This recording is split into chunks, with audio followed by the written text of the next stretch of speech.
Baliklah Wak, balik. Penuh pasar tak bisa.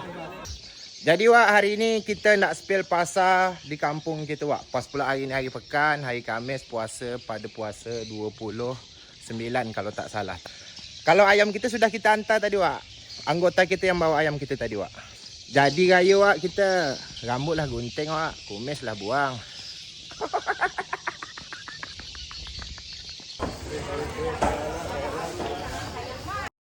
Yang ayam yang kue, yang ayam yang kue yang semangka.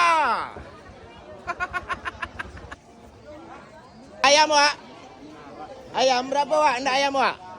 Mau berapa potong Wak ayamnya Wak? Yang semangka, yang semangka. Beli apa bang? Semangka bang? Yang ayam, yang ayam, yang ayam.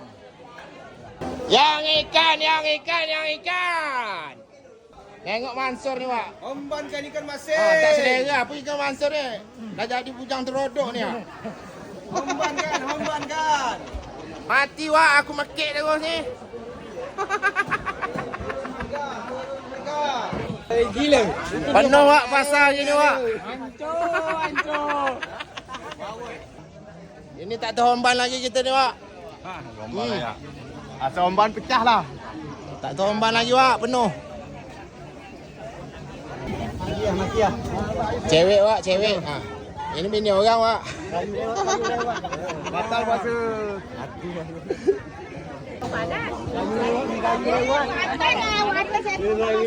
Baliklah Wak, balik. Penuh pasar tak bisa. Ada tak dapat balik dengan Wak. Ramai telajak manusia. Mengumban. Lah. Basir. Oh, datang. Lah hoyong jalan Wak. Lah habis dalam gitu Wak. Yang semangka janda. Umpankan semangka lagi Wak. Umpan pagi.